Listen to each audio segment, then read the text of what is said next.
Dear students, today we are going to start a very good chapter and that is Foundation of Biology. Okay? ये जो chapter है foundation of biology, नाम से ही आपको लग रहा होगा फाउंडेशन ऑफ बायोलॉजी। फाउंडेशन का मीनिंग क्या होता है कि जैसे कोई भी अगर बहुत बड़ी बिल्डिंग तैयार होनी होती है, कोई बहुत बड़ा सेटअप तैयार होना होता है, कोई घर बनने वाला होता है, तो देखिएगा पहले उसका नींव बनता है, नींव जिसे हम लोग फाउंडेशन बोलते हैं। पहले नीचे का नींव बन जाता है, खूब मजबूत पहले वो बनेगा, ठीक ना, धरती के नीचे से निकाला जाएगा, अंदर से अंडरग्राउंड से, और तब उसके ऊपर बिल्डिंग डाला जाता है। ओके, उसी तरीके से फाउंडेशन हम लोग तैयार कर रहे हैं। आप लोग का 11th का सेशन स्टार्ट होने जा रहा है। ये अभी जो चैप्टर चलने वाला फाउंडेशन ऑफ बायोलॉजी 11th और 12th दोनों के बच्चों के लिए कॉमन है, बायो के लिए। ओके, यहां पे हम आपको ये बताएंगे कि बायो में फिजिक्स, केमिस्ट्री, बायोलॉजी, मैथमेटिक्स ये कैसे सब मिक्स्ड है, क्योंकि हम लोग को आगे चलने के बाद बहुत सारे ऐसे टर्म्स मिलेंगे जहां पे हमको केमिस्ट्री की बातें मिलेंगी, कुछ ऐसे टर्म्स मिलेंगे जहां पे हम लोगों को फिजिक्स की बातें मिलेंगी। सो ओवरऑल जितना भी हमें डाउट है कि आगे ऐसे ऐसे डाउट्स बन सकते हैं, कभी ऐसा नहीं हो कि मान लीजिए हम कोई टॉपिक पढ़ाने लगे, हमने नाम रख दिया थर्मोडायनेमिक्स और आपने सोचे अरे सर ये क्या बोल दिया, तो ऐसा नहीं होना चाहिए। तो इसी कारण से हम आप लोगों का एक फाउंडेशन तैयार कर रहे हैं। एक बार अगर अच्छे से बायो स्टार्ट हो गया ना, तो हम कहते हैं ना कि नीट आपका कोई नहीं रोक सकता। 11th 12th में जो है ना, जो भी लेवल के क्वेश्चंस आते हैं, अगर उस लेवल तक को टच करना है, नीट में एक high official grade level touch करना है, टॉप लिस्ट लेवल टच करना है, तो उसके लिए हमको क्या करना होगा, एक बेसमेंट लेके चलना होगा, एकदम बेस फाउंडेशन लेवल से स्टार्ट करना होगा, एकदम जीरो लेवल से। हाँ, हम इस बात को भी ख्याल में रख रहे हैं, ध्यान में रख रहे हैं कि आप लोग जो है अभी 10th से जस्ट 11th में आए होंगे या फिर 11th से 12th में आए होंगे, तो आप लोगों को थोड़ी सी दिक्कत बन सकती है कि यहाँ पे बहुत सारे न्यू टर्म्स मिलेंगे, न्यू टर्म्स मिलेंगे, नए नए क्वेश्चंस मिलेंगे, नए नए तरीके मिलेंगे। देखिए, हम आपको पढ़ा नहीं रहे हैं, बस हम आपको इतना बता रहे हैं कि कैसे पढ़ा जाता है। हम आपको ये बता रहे हैं कि कैसे पढ़ा जाता है, क्योंकि अच्छे से स्टार्ट होना भी जो है ना, एक बहुत बड़े काम को लगभग हाथ तो सॉल्व कर ही देता है। तो हमारा यही मानना है और उसी को लेते हुए ध्यान में हम आप लोगों का सिलेबस से स्टार्ट कर रहे हैं। सो आप लोग प्लीज विदाउट वीडियो को कभी स्किप किए आप लोग ईच एंड एवरी पॉइंट को ध्यान दीजिएगा, बिकॉज हम 1 घंटे का क्लास 1 आवर का क्लास लेंगे, फिर 1 आवर से थोड़ा सा बढ़ सकता है, घट सकता है, लेकिन क्लासेज में जो भी बातें करेंगे ना, वो बहुत ही ज़्यादा इंपॉर्टेंट होती है, क्योंकि हम कभी फिजूल का बात यहाँ पे नहीं डालेंगे आप लोग के लिए। अभी ये फर्स्ट लेक्चर है, आप लोग अभी 11th में आए हैं या फिर 12th में आते हैं, तो ये फर्स्ट लेक्चर होता है आप लोगों के लिए। तो इसलिए आप लोगों को दिया जा रहा है, इतना हमको बताना पड़ रहा है ताकि आप लोग घबराएं नहीं आगे चल के, बिकॉज हम बायो पढ़ा रहे हैं, लेकिन ऐसे ऐसे कुछ टर्म्स आएंगे, आप कहेंगे सर आप तो बायो छोड़ के फिजिक्स की तरफ जा रहे हो, सर आप तो बायो छोड़ के केमिस्ट्री की तरफ जा रहे हो। तो ऐसा मन में नहीं आना चाहिए। आप लोगों को मन में बस इतना ही सोचना है ना कि सर जो भी कर रहे हैं ना, वो मेरे लिए कर रहे हैं और सही कर रहे होंगे। कि अगर आप लोग हमें पहले से जानते होंगे तो आप लोगों को पता होना चाहिए कि हम कोई भी टॉपिक स्टार्ट करते हैं स्टूडेंट्स, तो जीरो लेवल से स्टार्ट करते हैं, ताकि हम हर चीज को एक समय देके उसको डिस्कशन कर पाए आप लोगों से। क्योंकि अभी जैसे कि कोरोना का महामारी चल रहा है, तो उसमें तो आप लोग उस समय डायरेक्टली इंटरेक्ट हो नहीं पाते हैं, कभी कभी समय मिलता है तो हम लाइव क्लासेज अटेंड करते हैं। बहुत सारे बच्चे बोले कि नहीं सर रिकॉर्डेड रहता है तो जल्दी से सिलेबस कंप्लीट होने में चांसेस बन जाते हैं, तो इसीलिए हम जो है रिकॉर्डेड सेशन आप लोग के लिए डाल रहे हैं। ओके, ऐसा नहीं है कि हम लोग लाइव क्लासेज अटेंड नहीं कर सकते हैं। हाँ, आप लोग अगर कोई डाउट होता है तो उसके लिए हम लोग लाइव क्लासेज अटेंड करेंगे। ओके, सो आज के लेक्चर में हम लोग क्या क्या पढ़ने वाले हैं। So this is the lecture number 1। First of all हम लोग पढ़ेंगे बायोलॉजिकल साइंस के बारे में। व्हाट इज बायोलॉजिकल साइंस, इसके डिफिनीशन को पढ़ेंगे कि आखिर साइंस के जो ब्रांचेज बने उसमें बायोलॉजिकल साइंस का ब्रांच कैसे बना, कब आया ये बायोलॉजिकल साइंस, उसके पहले लिविंग साइंस था तो कैसे उसको स्टडी किया जाता था। फिर हम लोग पढ़ेंगे होम्योस्टासिस के बारे में, होम्योस्टासिस के बारे में पढ़ेंगे। ये एडॉप्टेशन के लिए होता है वर्ड, एडॉप्टेशन के लिए, इसके बारे में हम लोग पढ़ेंगे। फिर हम लोग नेचर एंड नर्चर में डिफरेंस पढ़ेंगे कि नेचर और नर्चर क्या है और इसका बायो में हम लोग कैसे इसको अप्लाई करना है। ओके, फिर हम लोग पढ़ेंगे जियोलॉजिकल प्रोसेसेस के बारे में कि ये जो जियोलॉजिकल प्रोसेस है मतलब हमारे अर्थ से रिलेटेड बहुत सारी चीजें पढ़ेंगे। क्लिफ इरोजन के बारे में पढ़ेंगे, सेडिमेंटेशन के बारे में पढ़ेंगे, रॉक के फॉर्मेशन के बारे में पढ़ेंगे, अर्थक्वेक के बारे में पढ़ेंगे, वोल्केनो इरप्शन के बारे में पढ़ेंगे, बहुत सारी चीजों के बारे में हम लोग यहाँ पे जियोलॉजिकल प्रोसेसेस में पढ़ेंगे। और फिर आता है कॉस्मोलॉजी। कॉस्मोलॉजी में हम लोग पढ़ेंगे कि हमारा जो यूनिवर्स है, ये यूनिवर्स का फॉर्मेशन कैसे हुआ, ये यूनिवर्स कैसे आया, बिग बैंग थ्योरी कैसे आया, बहुत सारी चीजों के बारे में स्टूडेंट्स हम लोग चर्चा करेंगे। ओके, सो ये जो है चैप्टर फाउंडेशन ऑफ बायोलॉजी, ये आप लोगों के बुक में नहीं है, हम अपने तरफ से पढ़ा रहे हैं क्योंकि हमें आप लोगों का फाउंडेशन तैयार करना है, एक अच्छे लेवल पे स्टार्टअप लेना है। ओके, आप लोग अगर 11th में हैं, अभी जस्ट 11th में आए हैं, तो स्टूडेंट्स हम आप लोग को बता दें कि थोड़ी सी दिक्कत हो सकती है, लेकिन प्लीज आप लोग बिल्कुल घबराना नहीं, बिकॉज आप लोगों को थोड़ा समय लगेगा कि 11th 12th नीट लेवल पे अगर लेके चलना है तो एक समय देना पड़ेगा आप लोगों को, थोड़ा सा इसको समय देना पड़ेगा, थोड़ा सा इस पर टाइम देना पड़ेगा। घर पे हम पढ़ा देते हैं लेक्चर्स को, तो घर पे उनको कंप्लीट करेंगे हम लोग। जो भी यहाँ से स्टडी मटेरियल नोट्स जो भी आप लोगों को प्रोवाइड करते हैं, तो वो आप लोग के लिए काफ़ी ज़्यादा इंपॉर्टेंट होंगे स्टूडेंट्स। ओके, उसका एक एक लाइन आप लोग पढ़ जाएंगे। अगर कहीं भी कोई दिक्कत होता है तो मनमीत सर को फ़ोन घुमाएंगे, यहाँ पे आप लोगों को नंबर हम दे देते हैं 7279900093। ये हमारा मोबाइल नंबर है, इस पे टेलीग्राम है, व्हाट्सएप है, आपको जैसे करना है वैसे कीजिए। हमको जैसे ही समय मिलता है हम क्वेश्चंस का आंसर कर देते हैं। ओके स्टूडेंट्स, सो बिल्कुल भी सिलेबस को लेके चिंता नहीं करनी है। आप लोगों का 8 मिनट लगभग हम आप लोगों का डिस्ट्रॉय कर दिए, 7 मिनट, है ना। चलिए कोई नहीं, it is the first class, so ऐसा होता है ना। नेक्स्ट लेक्चर से ऐसा कभी नहीं होगा, लेकिन आप लोग को बस इतना ही कहेंगे कि प्लीज टाइम दीजिए अपने लाइफ के लिए, अपने लाइफ के लिए समय देना है ना। ये सब आप लोगों का अपना इनकम होगा। चलिए स्टार्ट किया जाए बायोलॉजिकल साइंसेज को। तो अपने अपने गॉड, ईश्वर, अल्लाह, जीसस जिसे भी मानते हैं एक बार याद कर लीजिए और let's start now. Thank you. So first of all आता है इंट्रोडक्शन कि आखिर ये क्या है बायोलॉजिकल साइंसेज ना। बायोलॉजी, यहां पे ये वर्ड जो दिख रहा है ना आप लोग को, बायोलॉजी, ये बायोलॉजी है क्या।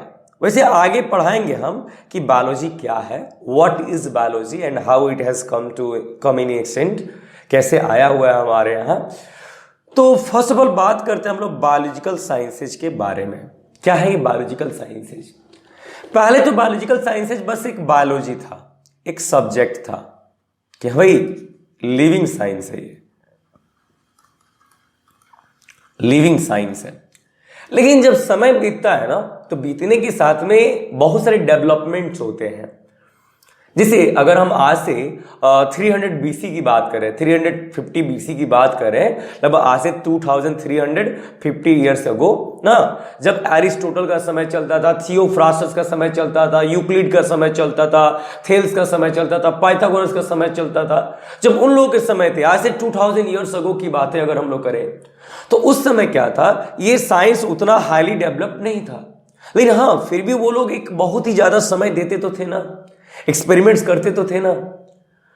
तो उस समय मान लीजिए हम बात करते हैं, अगर एरिस्टोटल के बारे में बात करते हैं, एरिस्टोटल भाई फादर ऑफ बायोलॉजी हैं ना, फादर ऑफ बायोलॉजी हैं, तो सबसे पहले इन्हीं के बारे में बात करना अच्छा रहेगा। तो ये जब एक्सपेरिमेंट्स करते थे, ये जहां पे एक्सपेरिमेंट्स करते थे, तो एक्सपेरिमेंट्स करने के बाद में उनको रिकॉर्ड रखते थे, उनका रिकॉर्ड रखते थे। ऐसा नहीं है कि एरिस्टोटल से पहले बायो नहीं था, बायोलॉजी नहीं था, एरिस्टोटल के पहले भी बायोलॉजी था, लेकिन उस समय कोई रिकॉर्ड रखने का काम नहीं करता था स्टूडेंट्स, कोई रिकॉर्ड नहीं रखता था। रिकॉर्ड रखने का मतलब क्या हुआ कि मान लो यहां से 10 लोग हैं, 10 पीपल हैं, और वो यहां से चले जाए कहीं पे घूमने के लिए। ओके, कोई 2 आदमी है उसमें जो लोग वहां का रिकॉर्ड रखें कि हमने क्या क्या देखा है, यहां पर हमने किन किन चीजों को ऑब्जर्व किया है, किस लेवल पे हमने उन चीजों को ऑब्जर्व किया है। अगर उनका वो लोग रिकॉर्ड रखते हैं, बाकी लोग रिकॉर्ड नहीं रखते हैं। After few days, few month, few years, जो बाकी के 8% होंगे वो लोग सब भूल चुके होंगे, लेकिन ये जो लोग 2 लोग हैं इन्होंने जिन्होंने रिकॉर्ड रखा हुआ है वो लोग उस चीज को अगर एक बार देखें तो हर एक कहानी को दोबारा से व्यतीत कर देंगे, आपके सामने बता देंगे कि आखिर किस तरीके से हमने उस जगह को ऑब्जर्व किया है, कैसे हम उसको डिफाइन कर रहे हैं, कैसे हम उसको एक्सप्लेन कर रहे हैं।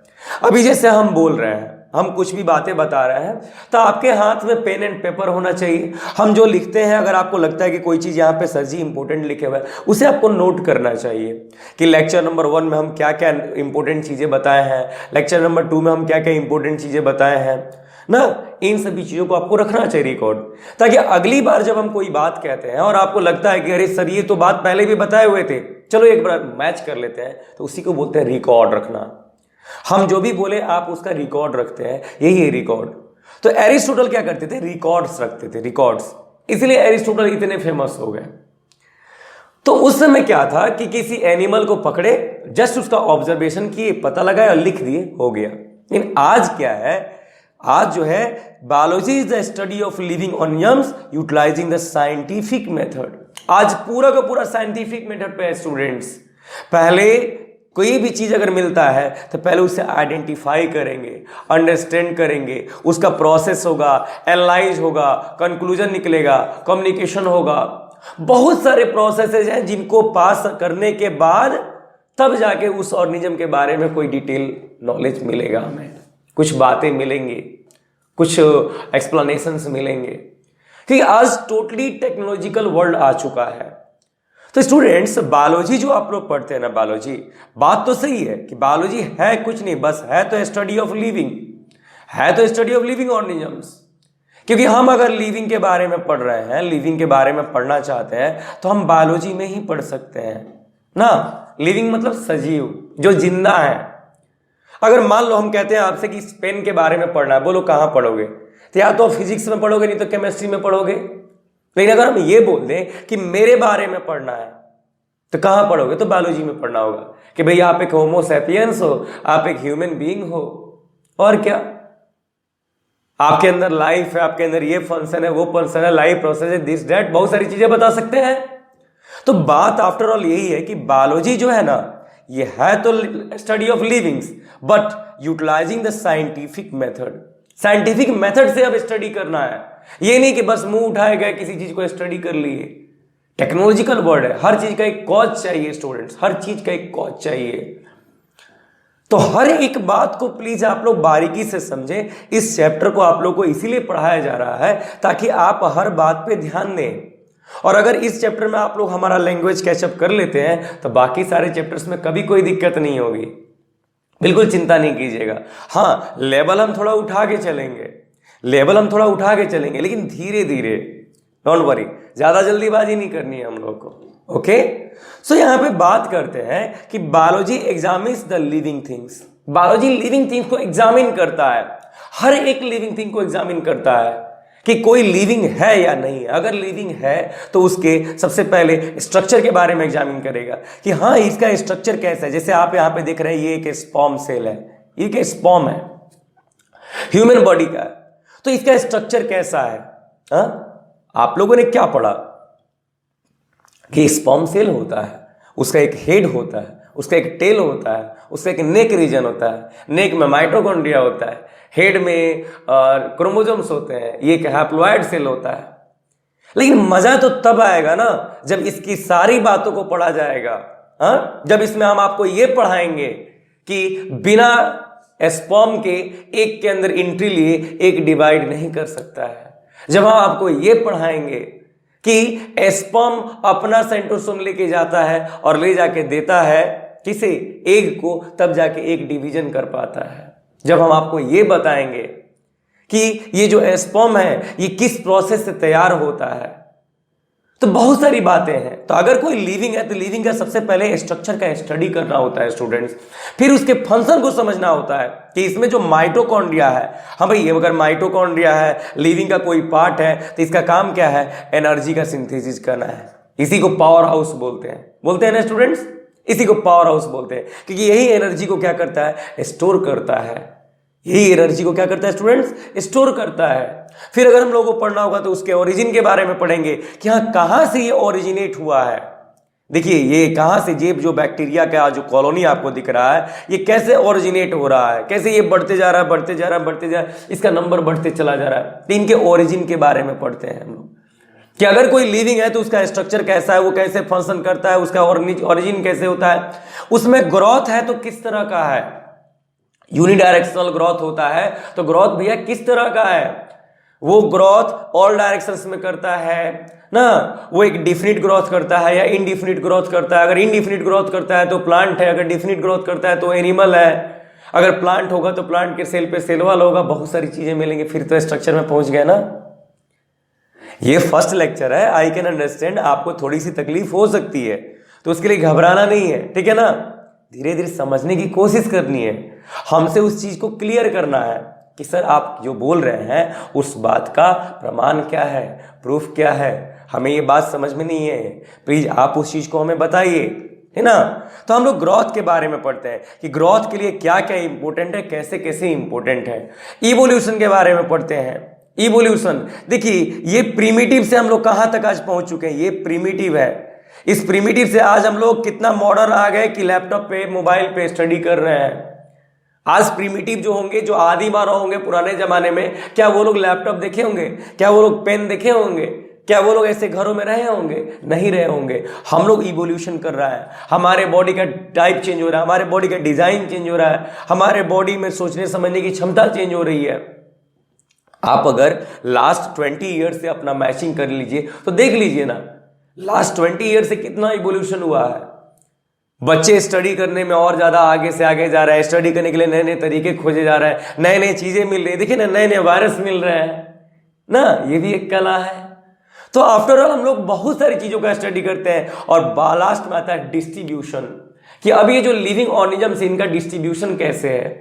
ये डिस्ट्रीब्यूशन एक बड़ी चीज है, जिसे हम बाद में बताएंगे आप लोगों को, द लिविंग बींग्स में, द लिविंग थिंग्स में पढ़ाएंगे, बायोडाइवर्सिटी में पढ़ाएंगे ना, वहां पर हम आप लोगों को किंगडम जब क्वालिफाई करेंगे वहां पर हम आपको पढ़ाएंगे कि इनका डिस्ट्रीब्यूशन कैसे होता है, कैसे इनको अलग अलग किंगडम लेवल पे ना, फैमिली लेवल पे, जीनस लेवल पे, अलग अलग लेवल पे इनको कैसे बांटा गया है, इनके बारे में हम लोग चर्चा करेंगे। तो बायोलॉजी कुछ नहीं है, बायोलॉजी कुछ नहीं है, it is nothing but only for the examination of the living things. ये लिविंग थिंग्स को एग्जामिन करता है कि उसका स्ट्रक्चर कैसा है, फंक्शन कैसा है, ओरिजिन कहां से है, ग्रोथ कैसा है, इवोल्यूशन कैसा है, डिस्ट्रीब्यूशन कैसा है, मतलब उसकी ईच एंड एवरी डिटेल को हम लोग को क्या करता है, ये बता देता है, हर एक डिटेल को बता देता है स्टूडेंट्स। तो यही तो है बायोलॉजी, और क्या है। बायोलॉजी में हम लोग को ये मिलता है कि मान लीजिए अगर ये कोई जिराफ आपको दिख रहा है तो ये अपना खाना कैसे खा रहा है, तो भाई भूखा है, प्लांट पे डिपेंडेंट है, खा रहा है। तो यहां आप देख रहे हो कि एक एनिमल एक प्लांट को खा रहा है, एक एनिमल एक प्लांट को खा रहा है, लेकिन वहीं यहां पर देख लो कि एक प्लांट एक एनिमल को खा रहा है, प्लांट एक एनिमल को खा रहा है। यही तो है लाइफ, यही तो है लाइफ, यही तो है डिस्ट्रीब्यूशन। ये एक पीचर प्लांट होता है, पीचर, वेनस फ्लाई ट्रैप भी बोलते हैं, ये वेनस फ्लाई ट्रैप है, वैसे पीचर प्लांट भी ऐसे ही आता है। ये लोग इंसेक्ट्स को खा जाते हैं, इंसेक्टिवोर्स प्लांट्स बोले जाते हैं ना। ये लोग जैसी जगहों पे रहते हैं वहां पर नाइट्रोजन की कमी होती है, उस नाइट्रोजन की कमी को पूरा करने के लिए ये लोग क्या करते हैं, उस मिट्टी में नाइट्रोजन की कमी है उसे पूरा करने के लिए दूसरे एनिमल्स को मार देते हैं, उसे डाइजेस्ट कर जाते हैं। मिलेगा, हर एक चीज के बारे में मिलेगा आगे कि अगर ये जिराफ है तो क्यों है, कैसे खा रहा है, कैसे पचा रहा है, और अगर ये वेनस फ्लाई ट्रैप है, चाहे वो ये छोटी सी जो आप लोगों को फ्लाई दिख रही है, मक्खी दिख रही है, हर चीज के बारे में हम लोग पढ़ेंगे, डिटेल स्टडी करेंगे। पहले हम लोग एक अच्छे से स्टार्टअप कर दें। हम बार बार आपको लग रहा होगा कि क्यों समझा रहे हैं, हम इसलिए बाबू समझा रहे हैं आपको क्योंकि आप लोग डरे नहीं, प्लीज डरिएगा मत। एक मिशन पे हम लोग निकले हुए हैं और उसे अगर पूरा करना है तो हम लोग को कुछ ऐसी चीजों को समझते हुए चलना पड़ेगा जो हमारे लिए काफी ज्यादा इंपॉर्टेंट है स्टूडेंट्स, बहुत ज्यादा इंपॉर्टेंट है। हर एक चीज को एग्जाम के व्यू से देखिएगा, हर एक चीज को।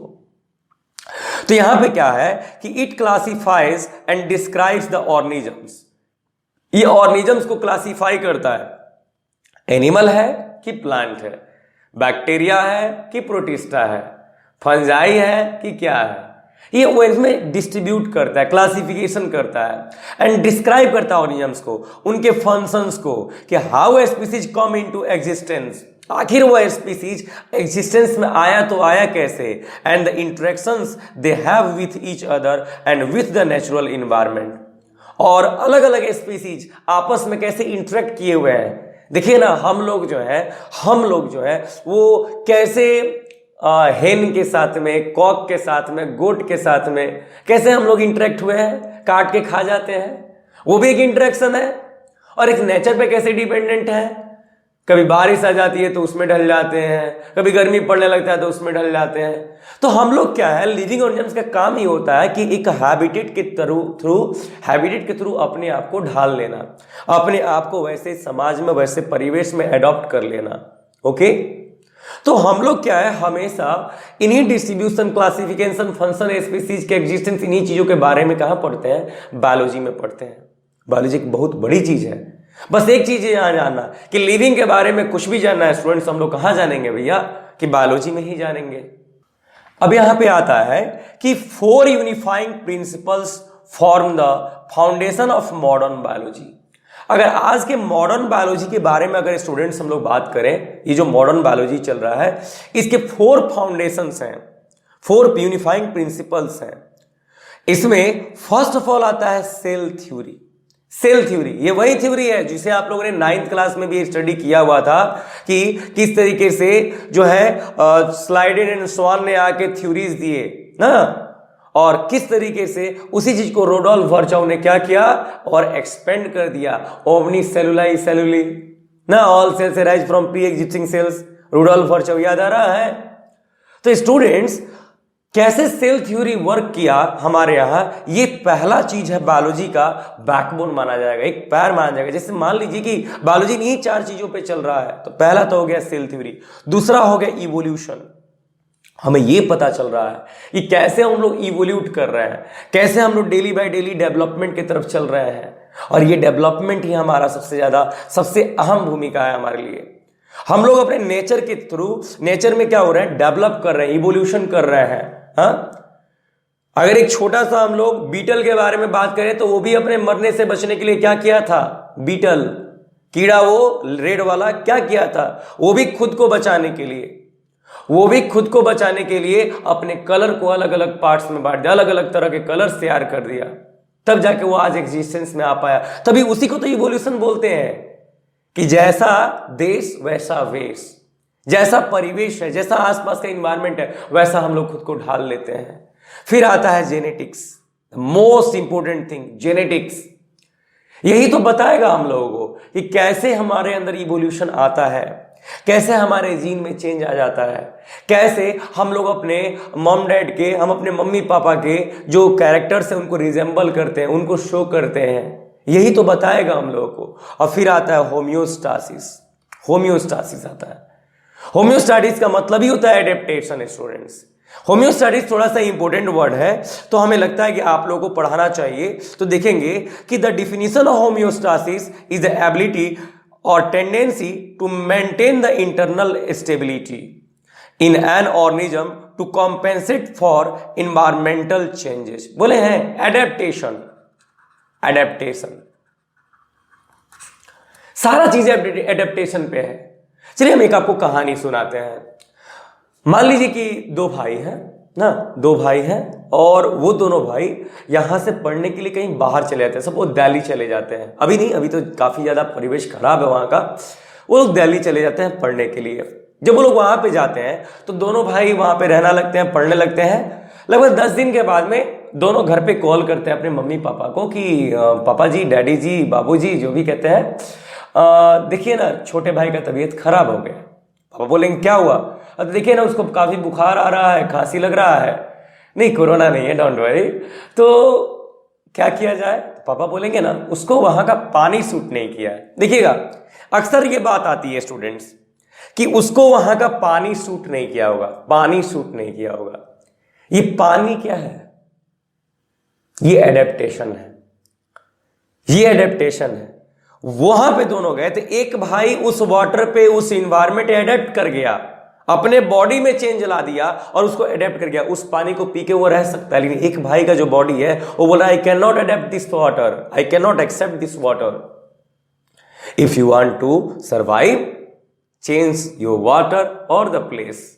या तो अपना पानी चेंज कर दे भाई, ना तो जगह चेंज कर दे, मर जाएगा।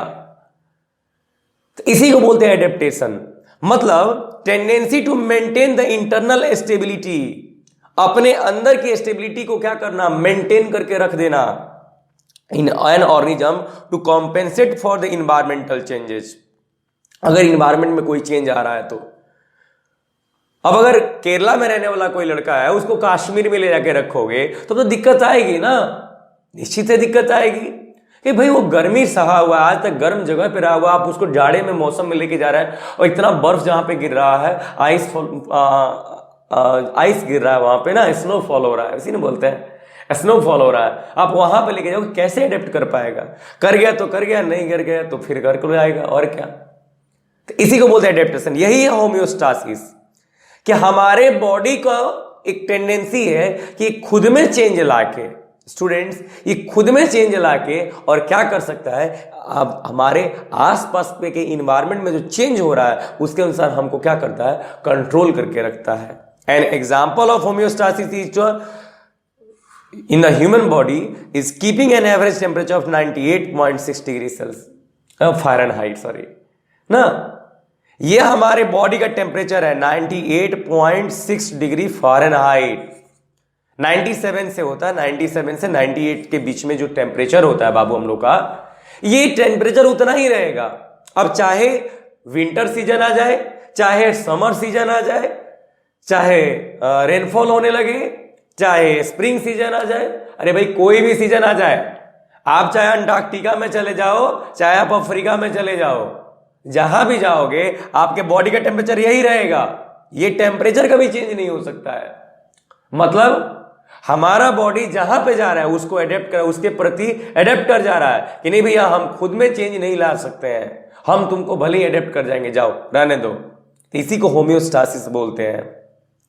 हमारा बॉडी इतने ही टेम्परेचर पे उस इन्वायरमेंट को क्या कर सकता है, मेंटेन कर सकता है, उस इन्वायरमेंट को भी मेंटेन कर सकता है। तो आफ्टर ऑल होम्योस्टासिस का मतलब बस इतना ही समझो स्टूडेंट्स, समझे आप लोग कि होम्योस्टासिस का मतलब हुआ कि हम लोग अगर किसी नए जगह पे जाते हैं तो वहां के इन्वायरमेंट के अनुसार हमारी बॉडी क्या करे, खुद में चेंज लाए, नहीं तो उसको अडेप्ट करे, या तो उसी को अडेप्ट करे, नहीं तो खुद को चेंज करके उसको अडेप्ट कर, लेकिन करना तो है।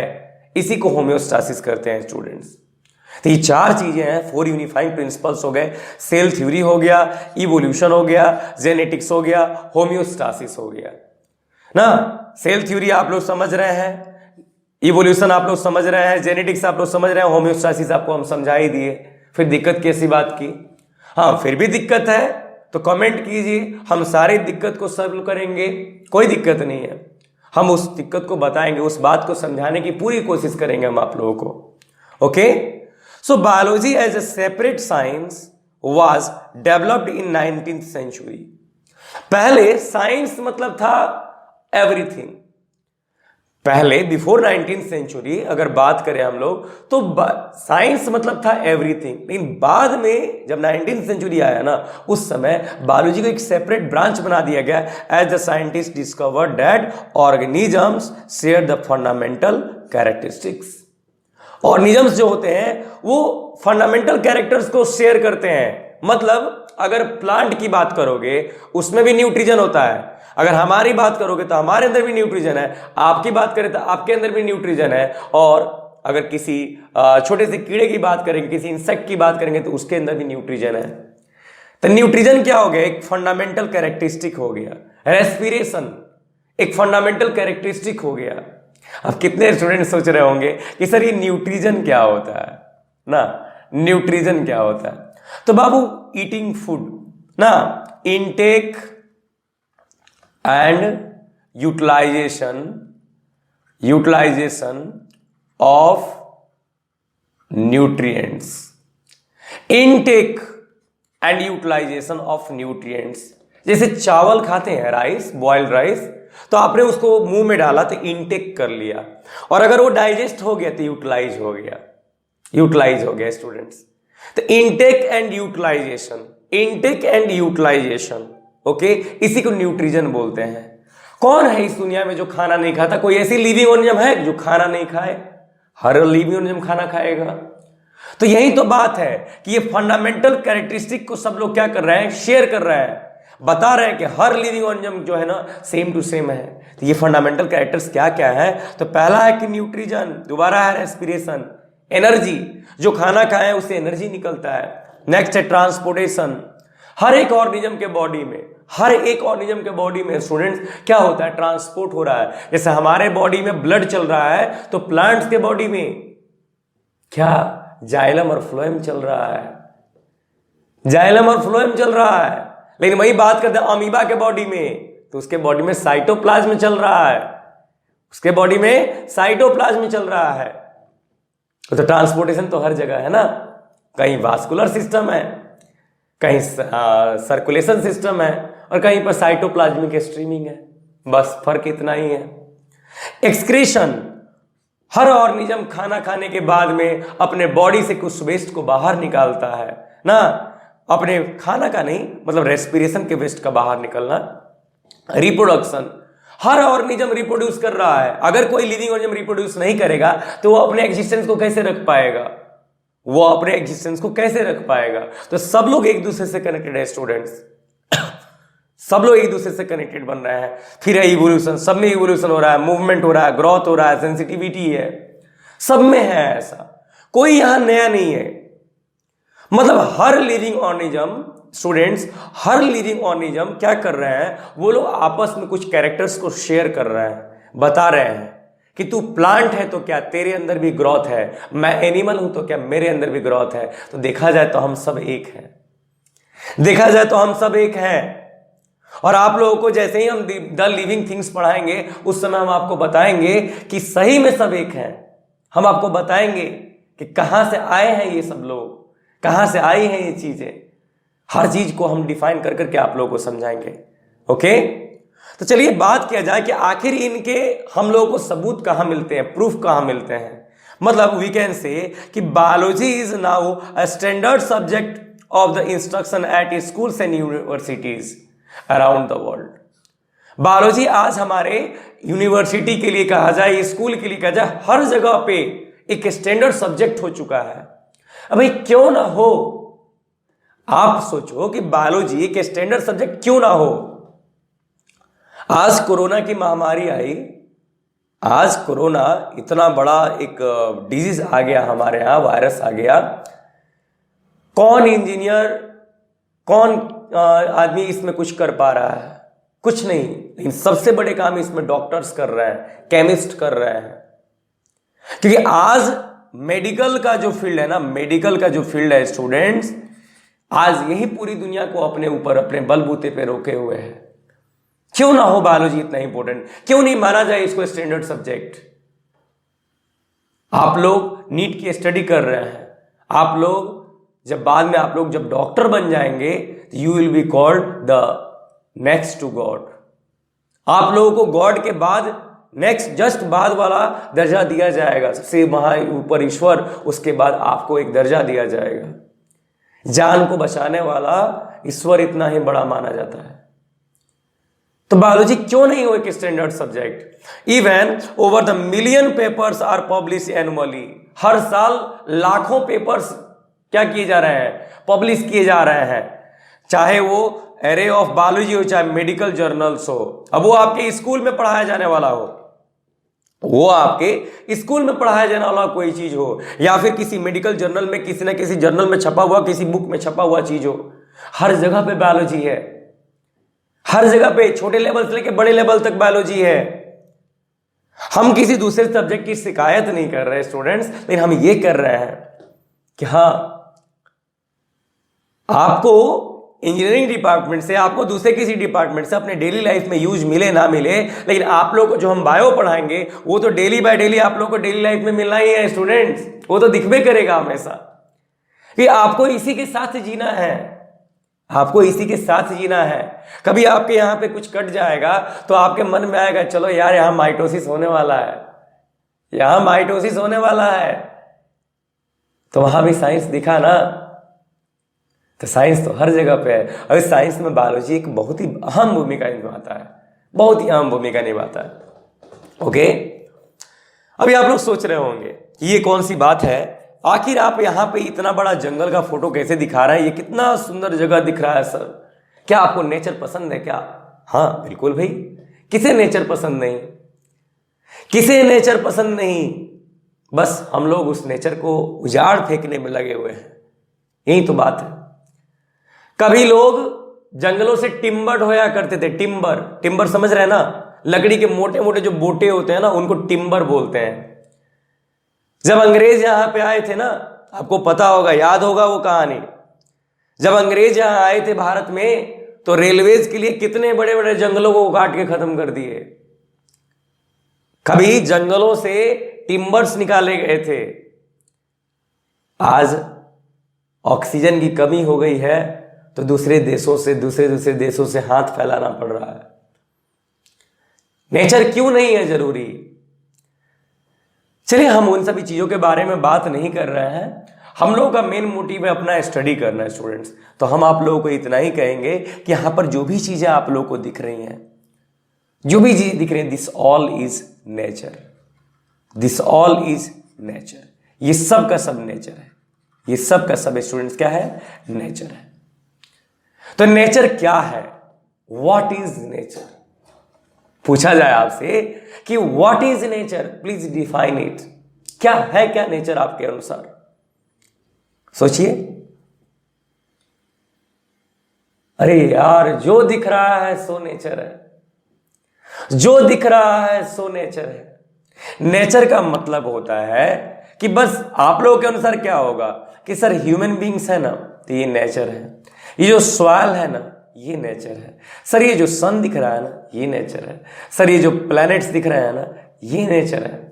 सर हमें बॉटल दिखा है ना, तो वो भी नेचर है। सर हमें लाइट दिखा है ना, तो वो भी नेचर है।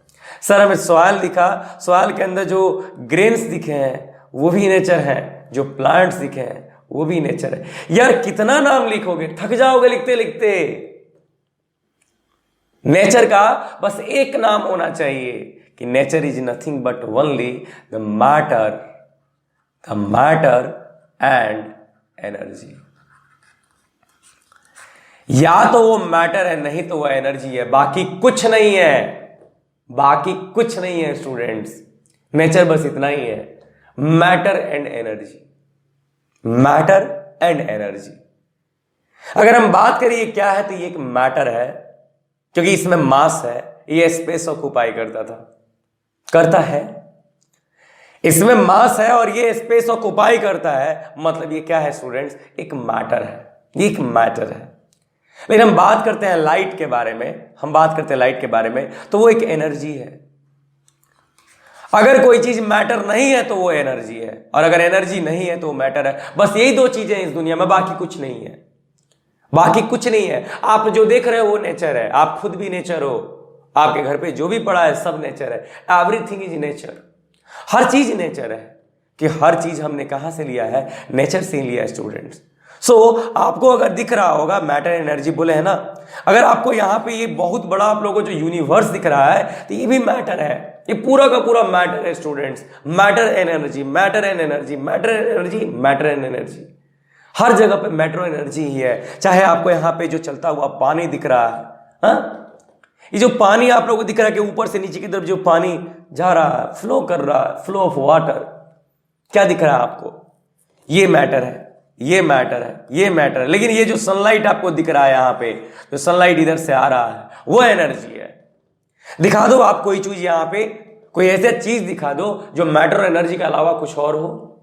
इम्पॉसिबल, नहीं दिखा सकते मेरे भाई। तो matter and energy, matter and energy, और कुछ नहीं। हर जगह पे मैटर है, हर जगह पे एनर्जी है। हाँ, अब इसमें भी बात है कि कहीं पे मैटर एनर्जी के फॉर्म में चला जाता है, कहीं पे एनर्जी मैटर के फॉर्म में चला जाता है। ये सब आपस में इंटरचेंज हो रहा है। यही तो है नेचर, यही तो है नेचर जो सबको एक साथ रखे हुए है, सबको जोड़ के रखे हुए है। So what is nature? हम कह सकते हैं nature in the broadest sense is the natural physical material world और यूनिवर्स। एक नेचुरल फिजिकल मटेरियल वर्ल्ड है या फिर नेचर है या फिर यूनिवर्स है। जो आप देख रहे हो ना, चाहे आप किसी चीज को टच कर पा रहे हो, हम इस टेबल को टच कर रहे हैं तो ये मैटर है। हम एनर्जी को टच नहीं कर पा रहे हैं तो मैटर नहीं है क्या? हाँ, मैटर नहीं है, लेकिन वो नेचर है क्योंकि उसमें मास नहीं है तो मैटर नहीं है। तो matter and energy, matter plus energy, बस यही तो है नेचर, यही तो है नेचर।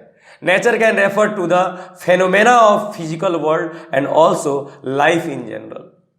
बस इतना ही कहता है कि ये फिजिकल वर्ल्ड का एक फेनोमेना है और लाइफ है, और कुछ नहीं है नेचर में स्टूडेंट्स, कुछ नहीं है यहां नेचर में, कुछ नहीं है तो बस दो चीजें, या तो मैटर नहीं तो एनर्जी, या तो मैटर नहीं तो एनर्जी।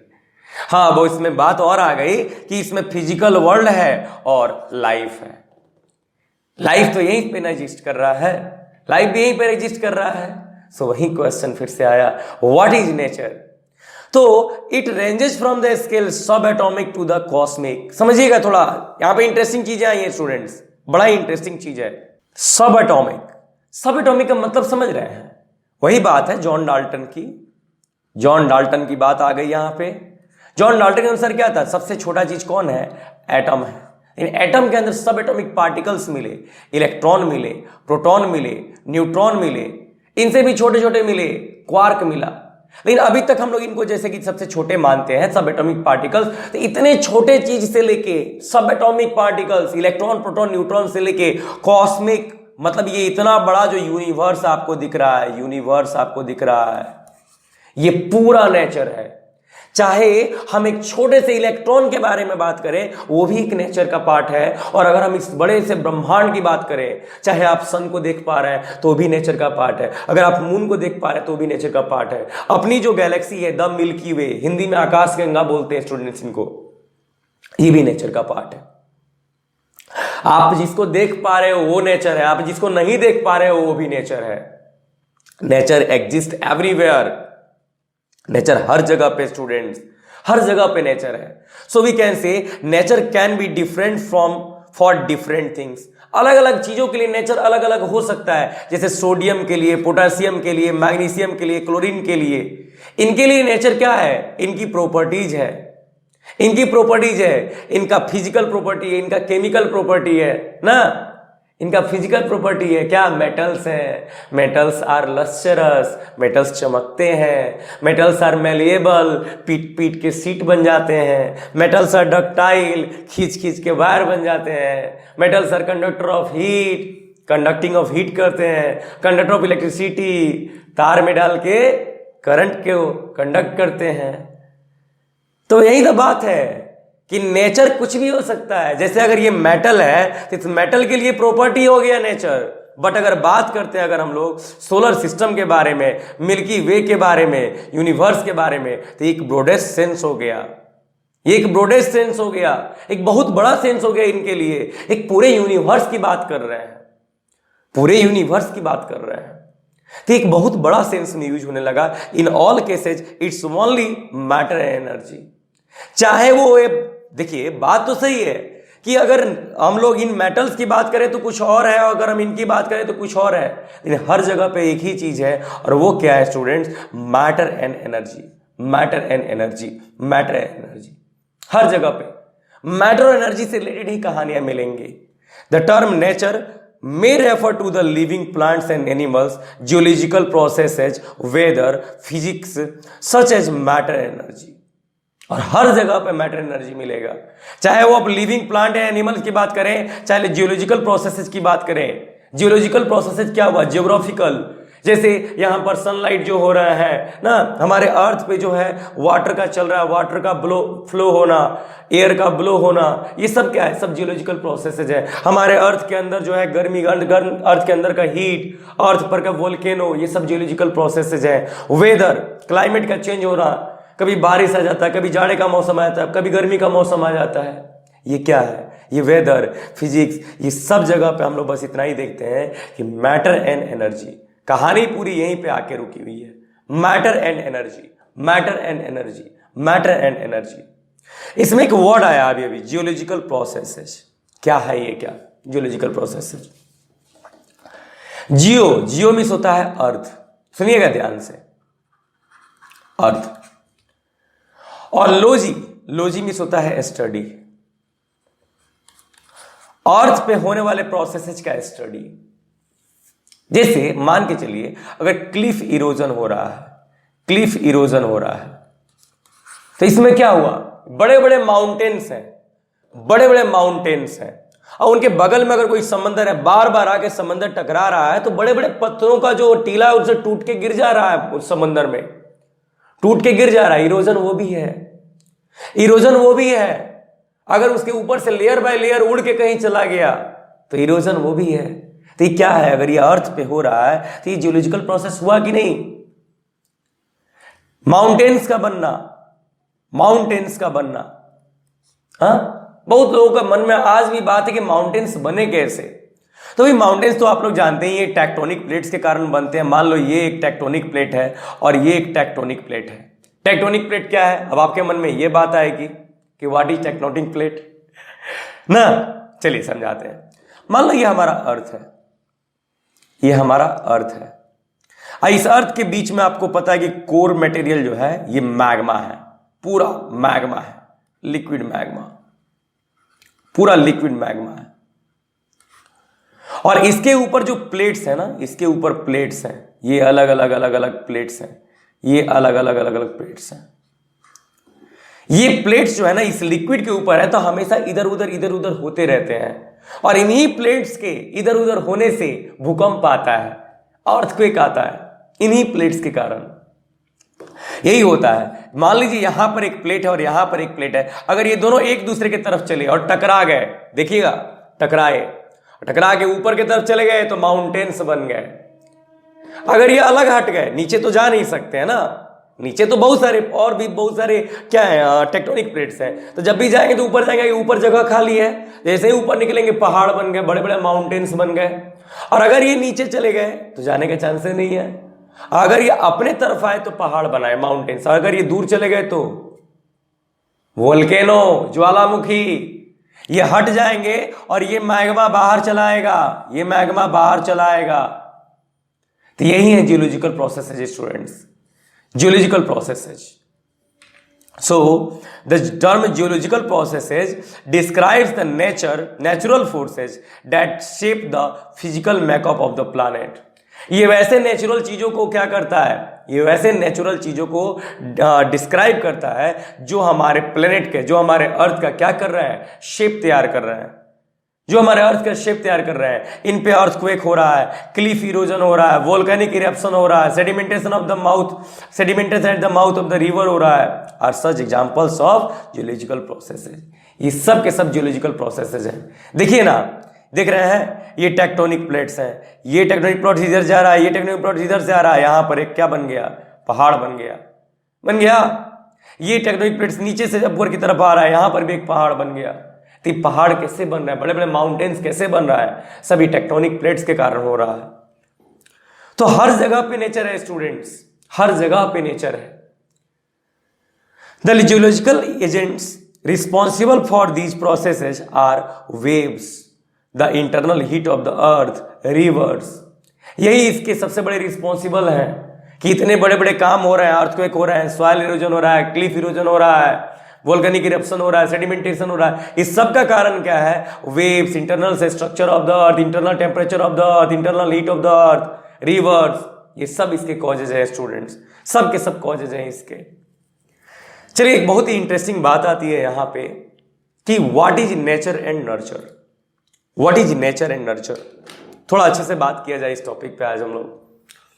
नेचर और नर्चर क्या है, तो बस इतना याद रखना कि नेचर वो है जो हमें जीन से मिलता है, जेनेटिकली मिलता है, और नर्चर वो है जो हमें लर्न करते हैं, जो हम सीखते हैं। नेचर वो है जो हमारे पेरेंट्स देते हैं, पेरेंट्स देते हैं हमको। नर्चर वो है जो हमारी सोसाइटी देती है हमको, जो हमारी सोसाइटी देती है हमको। हम जिस सोसाइटी में रहते हैं वहां के लोग हम लोग को स्टैंडर्ड ऑफ लिविंग देते हैं। अगर हम खराब सोसाइटी में रहेंगे तो खराब हो जाएंगे, अगर हम अच्छे सोसाइटी में रहेंगे तो अच्छे हो जाएंगे। तो नेचर का मतलब बस इतना जाना कि जेनेटिक है, जेनेटिक, ये सब जेनेटिक है। हाँ, अब जेनेटिक के कारण प्रॉब्लम भी होता है, जेनेटिक के कारण प्रॉब्लम भी होता है। जेनेटिक मतलब जीन, जीन से बड़ा डीएनए, डीएनए से बड़ा क्रोमोसोम। आ रहा समझ में? ये सब कहानियां सुने होंगे ना पहले, और नहीं सुने तो हम सुना देंगे, काहे घबरा रहे हैं, आगे मिलेगा ना। अभी बहुत सारा, हम तो आपको एक रिकैप दे रहे हैं, ओवरव्यू दे रहे हैं कि स्टूडेंट्स क्या क्या चीजें हमको पढ़नी है।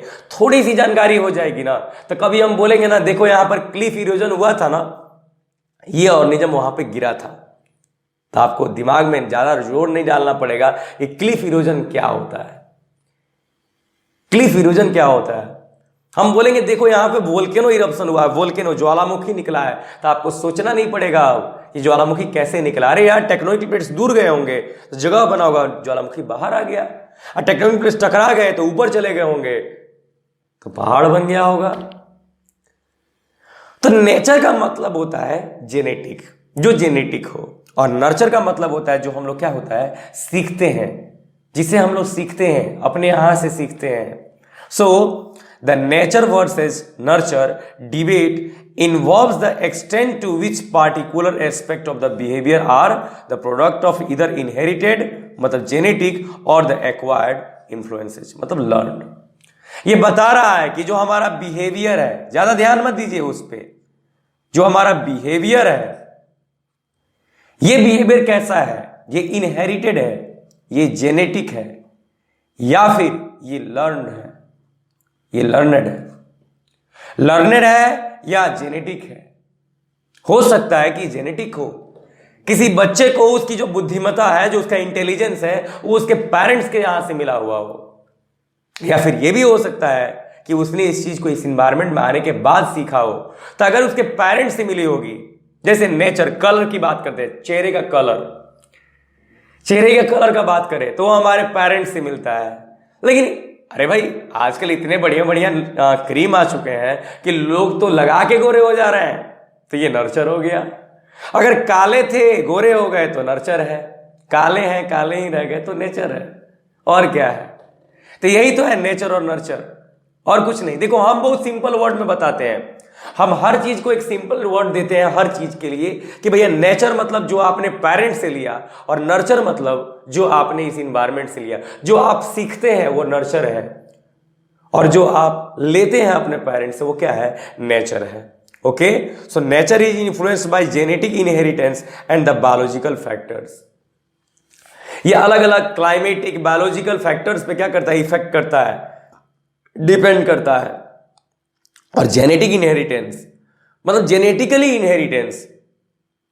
कभी सोचे हैं, मान लीजिए कहानी सुनाते हैं, मान लीजिए आप किसी पार्टी में जाते हैं, किसी पार्टी में जाते हैं, उस पार्टी में जाते ही वहां के लोग कहते हैं, अरे तुम वर्मा जी के बेटे हो ना?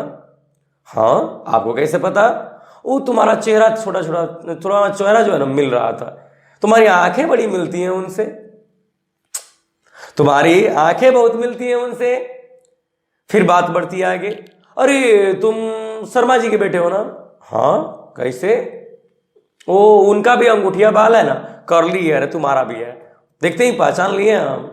यही तो है नेचर, हमारे पेरेंट्स का कॉपी हमारे अंदर आ जाता है, यही तो है नेचर। लेकिन बात की जाए नर्चर का, तो नर्चर देख के बता दोगे कहां का है? कोई नहीं बता पाओगे यार। तो नर्चर हम लोग सीखते हैं। हाँ, nurture is the genetic generally taken as the influence of external factors like conception, जैसे कि आफ्टर कंसेप्शन। मतलब कंसेप्शन का मतलब हुआ कि जब मेल बॉडी ने फीमेल बॉडी के साथ में जब कंसेप्शन हुआ, जब क्वाइटस हुआ उनके बीच में, कोपुलेशन हुआ उनके बीच में, तो जब बच्चा, जब फीमेल प्रेग्नेंट हो गई, उसके बाद जो भी चीज वो सीखेगा उसके बॉडी में आएगा, सब नर्चर है। जैसे कि culture, civilisation, life experience, learning, ये सब के सब क्या है? ये सब नर्चर है। कल्चर, कोई बच्चा माँ के बॉडी से निकलेगा, निकलते ही कल्चर अपना दिखा सकता है क्या? ना, निकलते ही छुप जा रहे, हमको तो शर्म आ रही है। कल सिविलाइजेशन, हमारी भारतीय सभ्यता और संस्कृति। लाइफ एक्सपीरियंसेस, आके बोलेगा क्या? अरे आपको घाटा लग रहा है, हमारा एक्सपीरियंस कहता है। 5 साल का बच्चा आके बोले हमारा एक्सपीरियंस कहता है कि आप अगर ऐसे करेंगे ना बिजनेस में, आप सही में बहुत सक्सेस करने वाले हैं, आप बहुत सक्सेस करने वाले हैं। क्या है यार? लाइफ एक्सपीरियंसेस, लर्निंग, जो भी पढ़ते हैं, अब हम जो पढ़े हैं हमारे आगे थोड़ी चला जाएगा। अगर गलती से कभी होता भी है मान लो तो जाएगा थोड़ी, हमारा इंटेलिजेंस थोड़ी चला जाएगा साथ में। तो वही बात है, एक है नेचर और एक है नर्चर। नर्चर जो हम इस इन्वायरमेंट से सीखते हैं वही है नर्चर, नथिंग एल्स। चलिए, एक बात आती है यहां पर, किसी स्टूडेंट ने हमसे पूछा था what is sir temperature and skin में क्या रिलेशन है? यहां पे ये आदमी गोरा दिख रहा है तो क्यों दिख रहा है, और ये आदमी काला दिख रहा है तो क्यों दिख रहा है? तो बाबू सबका इफेक्ट है टेम्परेचर। टेम्परेचर और टेम्परेचर से बड़ी बात आती है सनलाइट की। सनलाइट की आपको पता होना चाहिए कि सनलाइट में यूवी रेज होते हैं। यूवी रेज होते हैं। नहीं सर, आप ही पहले से बोले हुए हैं कि यूवी रे जो अल्ट्रावायलेट रे आता है उसको ओजोन ऊपर ही रोक लेता है। बबुआ पूरा नहीं रोकता है, पूरा नहीं रोकता है। अगर यूवी रे हमारे अर्थ पर नहीं आता तो हमारा अर्थ गर्म नहीं होता। हमारे अर्थ पर जो ग्रीन हाउस इफेक्ट होता है वो यूवी रे भी उसमें कंट्रीब्यूशन कर रहा है। तो ये जब यूवी रे जाते हैं, यूवी रे, तो इनसे बचाता है हम लोग को कौन? Melanin. Melanin pigment, melanin pigment होता है हमारे स्किन में, होता है स्किन में मेलानिन पिगमेंट। जिसके स्किन में मेलानिन ज्यादा होगा उनका बॉडी काला होगा, और जिनके स्किन में मेलानिन कम होगा उनका बॉडी गोरा होगा। इस आदमी में जो मेलानिन है वो कम है, इस आदमी में जो मेलानिन है ये ज्यादा है। अगर हम इसको MA बोले, इसको MB बोले, तो MA is less than MB, मतलब melanin in the A body is less than the melanin in the B body. क्योंकि ये जरूर किसी न किसी ठंडे इलाके से बिलोंग करते होंगे, किसी कोल्ड रीजन से बिलोंग करते होंगे। और ये तो दिखाई ही दे रहा है अफ्रीकन भाई, ये तो अफ्रीकन दिखाई ही दे रहा है। आपको पता नहीं है, यूरोप बहुत ठंडा इलाका हो गया और अफ्रीका बहुत ही गर्म इलाका हो गया, बहुत गर्म जगह हो गया अफ्रीका। हाँ, तो गर्म जगह है तो यहां पे सनलाइट भी ज्यादा आता होगा। और अगर स्टूडेंट सनलाइट ज्यादा आएगा, सुनिएगा, अगर स्टूडेंट सनलाइट ज्यादा आएगा तो खतरा बढ़ेगा यूवी रे का, कि अल्ट्रावायलेट रे आएंगे तो स्किन में कैंसर कर देंगे। बस इतना याद रखिएगा कि लाइट जो आता है, इस लाइट में यूवी रे होता है, यूवी रे होता है, इससे स्किन कैंसर होता है। स्किन कैंसर होता है। स्किन कैंसर से बचने के लिए हमारा बॉडी क्या करता है? मेलानिन बनाता है, मेलानिन। और यही क्या करता है? डार्क कलर क्रिएट करता है, डार्क कलर क्रिएट करता है। अगर हम काले हैं तो मतलब हमारे बॉडी में मेलानिन बहुत ज्यादा है, और अगर हम गोरे हैं तो हमारे बॉडी में मेलानिन क्या है? कम है। तो अगर आपसे पूछते हैं कि बताओ किस आदमी में कैंसर होने के चांसेस ज्यादा हैं, ए में या बी में? सोचो तो, किस में स्किन कैंसर ज्यादा जल्दी हो सकता है, ए में या बी में? ए में नहीं यार, बी में नहीं यार, ए में होगा। कि ए के बॉडी में मेलानिन कम है, और मेलानिन कम है तो स्किन कैंसर हो जाएगा। कि मेलानिन कलर डार्क होता है और यही स्किन कैंसर से बचाता है। मेलानिन का काम होता है यूवी रे को एब्जॉर्ब कर जाता है, यूवी रे को एब्जॉर्ब कर जाता है और हमारे बॉडी पे कोई इफेक्ट पड़ने नहीं देता है। इसीलिए देखिएगा कि गर्मी के दिनों में पूरा चेहरा ढक के लोग चलते हैं। देखिएगा कि यहां पर अगर हाफ टी शर्ट आप पहनते होंगे तो यहां तक उजला हो गया होगा और ये पूरा काला दिख रहा होगा, कि इसमें सनलाइट पड़ा हुआ है तो इसने पिगमेंट बना दिया, मेलानिन नामक, इसने पिगमेंट बना लिया कि चलो यार कहीं गलती से भी यूवी रे आ गया तो दिक्कत हो जाएगा। इसको क्या दिक्कत है, ये तो कपड़ा है, इसके ऊपर ना रोक लेगा सारी चीजों को, सारी चीजों का क्या करेगा स्टूडेंट्स? रोक लेगा। चलिए पढ़ लिया जाए इसको। The people of Africa are black and that of the Europe are fair. अगर अफ्रीका के लोगों को देखा जाए तो वो काले होते हैं, और वहीं यूरोप के लोगों को देखा जाए तो क्या होते हैं स्टूडेंट्स, गोरे होते हैं, because Africa is in high temperature. Africa equator के पास पड़ता है। जैसे हमारे इंडिया का जो सबसे साउथ इलाका है वो इक्वेटर के पास पड़ता है, वैसे ही जो अफ्रीका है वो इक्वेटर के बहुत नजदीक पड़ता है, इक्वेटर के पास में है। सो इसी कारण से वहां पे गर्मी बहुत ज्यादा होता है। When high intensity of light comes, UV rays also come with them. जब बहुत ज्यादा इंटेंसिटी में लाइट आता है ना, तो उसके साथ में अल्ट्रावायलेट रे भी आता है। And our skin forms melanin pigment to protect itself from early wrinkling. और हमारा बॉडी जो है ना, ये मेलानिन पिगमेंट बनाता है, क्योंकि अगर यूवी रे जाएंगे तो उससे क्या क्या प्रॉब्लम होगा, अर्ली रिंकलिंग होगा। अभी आप 40-45 की एज में, तब तक ही चेहरे पे झुर्रियां बनने लगेंगी, झुर्रियां, रिंकलिंग बोलते हैं उसको, झुर्रियां बनने लगेंगी। Skin cancer and other skin related problems, ये सभी हो सकते हैं। अगर मेलानिन नहीं होगा तो इतने सारे प्रॉब्लम्स हो सकते हैं। सो मोर मेलानिन मोर ब्लैकिश कलर, जितना ही ज्यादा मेलानिन होगा उतना ही काला रंग बढ़ेगा। And hence skin cancer is enough in European region then African. और इसी कारण से यूरोप में ज्यादा है, क्योंकि यूरोप के लोग व्हाइट हैं, उनके बॉडी में मेलानिन क्या है, कम है। और वही जाके देखा जाए अफ्रीका में तो मेलानिन बहुत नाम मात्र का है, वहां पर स्किन कैंसर नाम मात्र का है।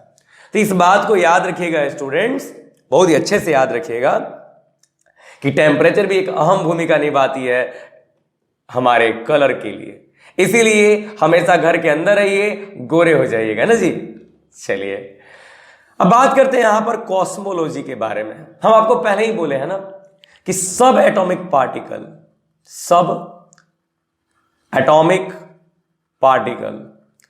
To cosmology,